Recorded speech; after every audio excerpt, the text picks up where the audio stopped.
kritiknya Bergson, yang pertama, akal itu bukan satu-satunya kemampuan manusia untuk mengenali realitas. Di banyak kesempatan saya sering ngomong kita itu alatnya banyak. Tidak cuma akal, tidak cuma panca indera. Hanya saja pengaruh sains yang positivistik terus kita anggap pengetahuan yang mumpuni, pengetahuan yang valid itu adanya hanya di akal sama panca indera, yang empiris sama rasional. Padahal masih banyak alat-alat kita yang lain.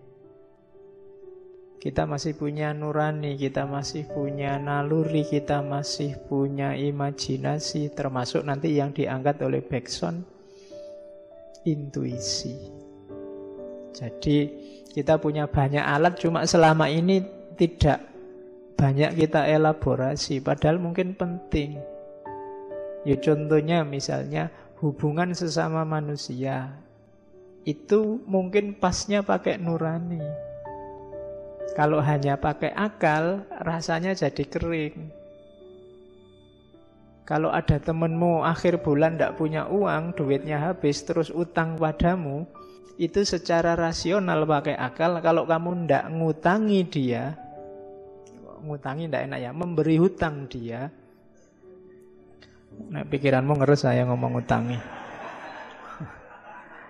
Kalau kamu tidak memberi hutang dia secara rasional itu masuk akal. Wong dia bukan saudaramu, bukan anakmu, kamu nggak tanggung jawab apa-apa pada dia. Tapi kalau pakai nurani mungkin bunyinya beda. Kalau ada temanmu kehabisan kopi, sementara gelasmu masih penuh, itu kamu diam saja, cuek aja, tidak ada orang nyalain kamu, memang rasional. Wong yo kamu tadi ngambil, ngantrinya juga lama. Tapi kalau pakai nurani mungkin beda. Yo mungkin kamu basa-basi nawari dia, monggo itu. Tapi basa-basi. Kenapa kamu ndak enak? Karena pakai nurani. Kalau hanya pakai akal, hanya pakai panca indera, lihat fakta, mungkin kita akan sering konflik. Mungkin kenapa hari ini banyak konflik? Jangan-jangan relasi kita dengan sesama jarang memanfaatkan alat yang lain, misalnya nurani. Oke, itu kritik antara lain terhadap akal. Karena akal itu ya sifatnya matematis, terbatas. Terus akal itu katanya Bergson fungsi praktis. Jadi akal itu teknis sifatnya, dia tidak bisa mencari hakikat. Dimensi-dimensi dalam yang hakiki tidak tahu. Akal itu ngertinya yo ini teh gunanya untuk diminum. Kalau masih panas jangan nekat, kalau sudah hangat tidak apa-apa. Nah, itu akal. Bismillah. Dia ngertinya itu. Tapi misalnya mbok lagi dilihat banyak orang, mbok jangan ke susu minum, sungkanlah dikit. Itu akal tidak nyampe ke sana. Haus ya minum, lapar ya makan, jomblo ya nyari pasangan, sederhana. Tapi banyak sisi-sisi dalam daripada sekedar itu. Mungkin banyak momen yang kamu lapar tapi ditawari makan enggak mau. Ya mungkin ada kasus-kasus tertentu sebenarnya kamu mau tapi bilangnya enggak. Itu kan enggak rasional. Tapi pertimbangannya enggak sekedar matematis. Nah, di situ akal tidak berdaya. Jadi akal itu tidak bisa menyelami hakikat kenyataan, kacanya Bergson. Yang ketiga, akal itu sifatnya butuh data kuantitatif pada lainnya. Butuh ada data yang bisa dia baca. Yang tidak terbaca, akal bingung. Dia butuh jelas. Padahal interaksi kita kan banyak sehari-hari, kadang tidak jelas, faktanya tidak begitu, membunyikannya itu tapi isinya bukan itu kan banyak yang begitu. Ada temanmu dehem misalnya, loh itu kalau dibaca pakai akal ya bunyinya dehem. Tapi kan kamu butuh kecerdasan lebih untuk membaca maksudnya dehem itu apa. Kalau hanya pakai akal mungkin kamu mendefinisikan, oh mungkin tenggorokannya gatal, kan itu. Tapi dehem itu maknanya bisa banyak. Yang itu tidak bisa kalau nggak diselami. Nah itu di level-level itu akal banyak tidak berdaya. Akal hanya nyampe pada hal-hal material, katanya Bergson. Dimensi psikis saja akal tidak berdaya. Jadi dimensimu, batinmu itu akal tidak berdaya. Jadi pertama-tama Bergson mengkritik akal itu terbatas, akal itu tidak berdaya. Dalam banyak hal, yo akal penting tapi dia terbatas. Hanya untuk hal-hal yang sifatnya materi. Untuk yang non-materi, akal susah menjelaskan. Makanya kalau dalam tasawuf itu kan banyak pakai simbol-simbol, pakai isyarat-isyarat, pakai pokoknya hal-hal yang tidak bisa dijelaskan langsung, itu akal susah memahami. Cinta, benci. Kita ngomong cinta bolak-balik sampai panjang lebar itu kan simbolis semua. Faktanya apa enggak tahu ya. Makanya kemarin jatuh cinta saja nanti kamu ngerti, ngapain ngaji bolak-balik. Dibandingkan kamu ngaji bersesi-sesi, mending jatuh cinta kamu langsung paham apa itu cinta. Mungkin di kepalamu banyak teori tentang cinta, menghafalkan ngaji kemarin, tapi ketika kamu tidak jatuh cinta, akalmu bisa menjelaskan tapi kamu tidak paham hakikatnya cinta itu apa. Nah itu diungkapkan oleh Bergson.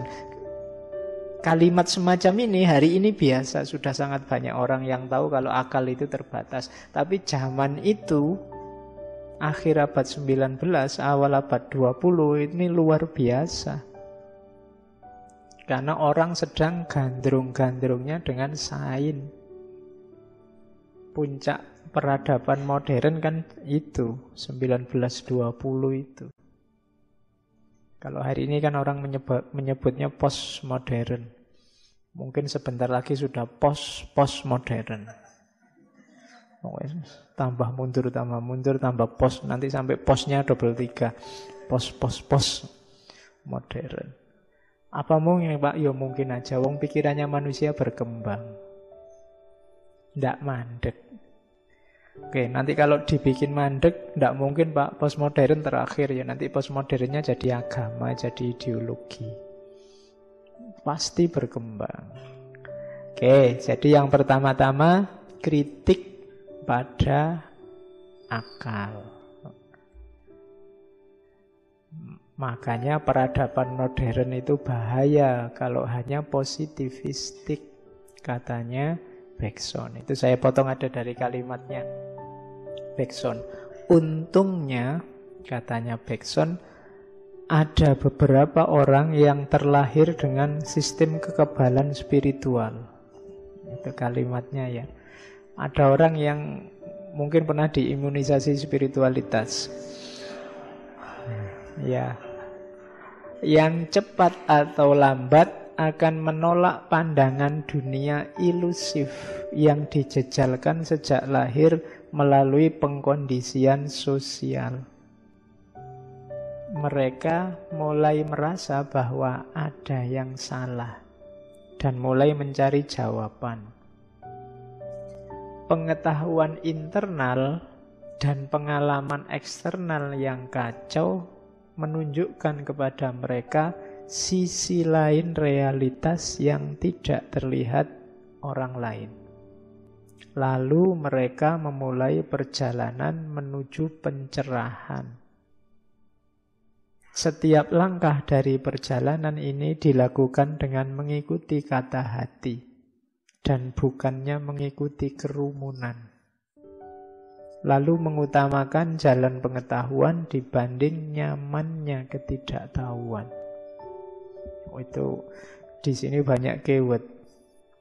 Yang pertama, ada orang-orang tertentu yang jiwanya memang cenderung ke arah spiritual. Sehingga fenomena positivisme yang hanya percaya akal sama panca indera, yang materi sama yang rasional, itu menggelisahkan bagi mereka. Kalau diceritain filsafat yang modern-modern tidak tertarik, tapi begitu diceritain sufi, tasawuf, tentang batin, tertarik luar biasa. Kebanyakan dari dunia timur biasanya. Karena mungkin DNA-nya DNA timur. Orang timur itu kan memang khasnya begitu. Kalau menyinggung batin tertarik. Mungkin sebagian besar kalian juga gitu. Kalau tema-tema spiritual, tasawuf, al-hikam kah, rumi kah, itu tertarik.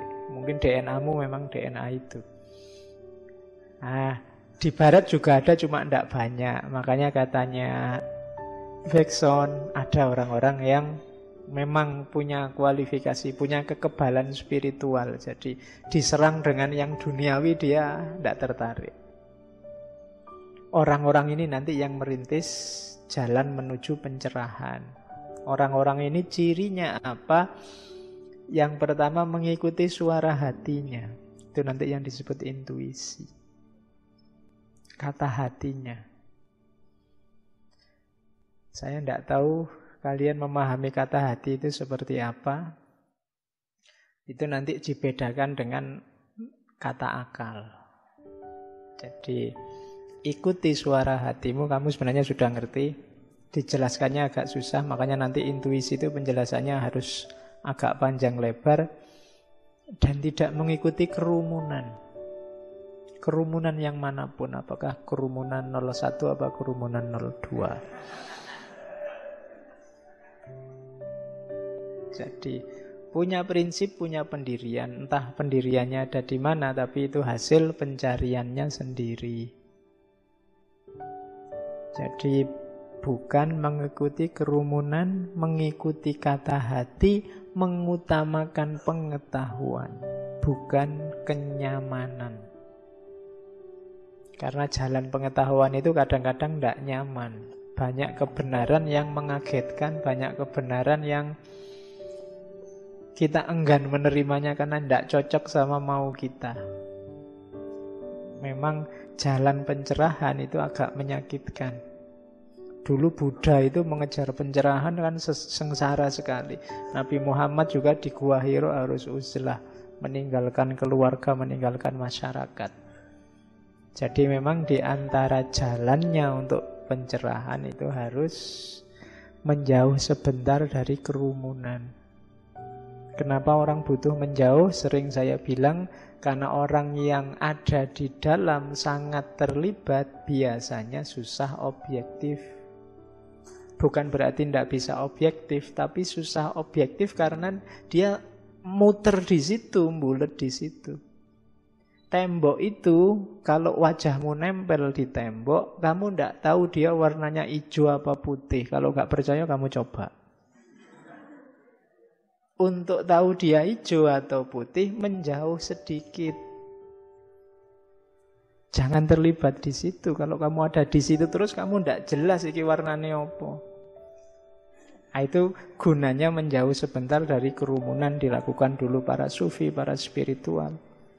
Karena kalau sudah masuk di situ, pasti kamu terlibat di situ, susah objektif. Jangankan tembok, cantik aja kan taunya harus ada jarak. Kalau wajahmu dan wajahnya nempel, itu cantik tidak cantik sama saja. Iya, kalau sudah ada jarak baru tahu, oh cantik. Oke, jadi peradaban di era Bergson hidup itu peradaban yang positivistik. Orang terjebak di akal dan panca indera. Maka Bergson menawarkan gagasan-gagasan alternatif. Bahwa akal ya penting, panca indera ya penting, tapi tidak satu-satunya. Ada yang lain. Nanti yang diperkenalkan namanya intuisi.